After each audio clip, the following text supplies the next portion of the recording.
Hello all, this is Mr. G.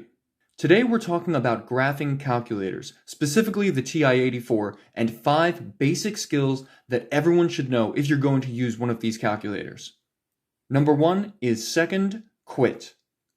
The TI-84 has a lot of different menus, which makes it easy to get lost, but second quit will always get you back to a standard calculator screen.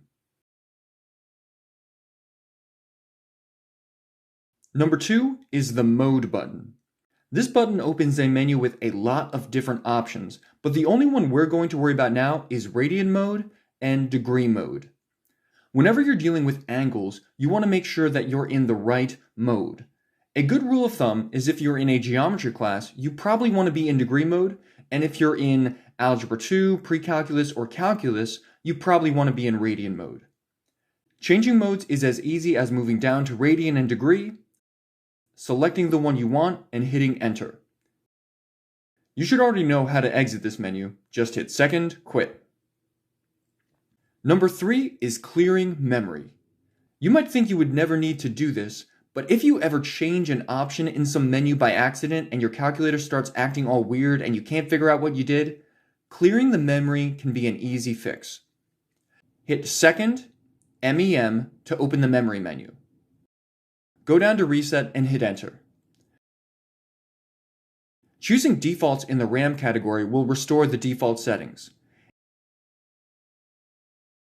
If that doesn't work, you can completely reset your calculator through second, MEM, Reset, moving to the right to get to the All category, and choosing All Memory. This should reset your calculator all the way back to factory settings.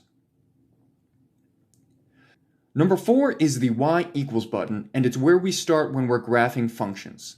Let's say we wanted to graph the function y equals x squared. We would hit the Y equals button, and then we can just type in our function.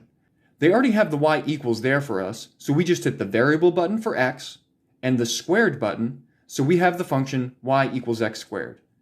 Don't let that 1 next to the y confuse you. That just means it's y1, which means it's the first function we're graphing. Now we can hit graph and the calculator draws the graph for us.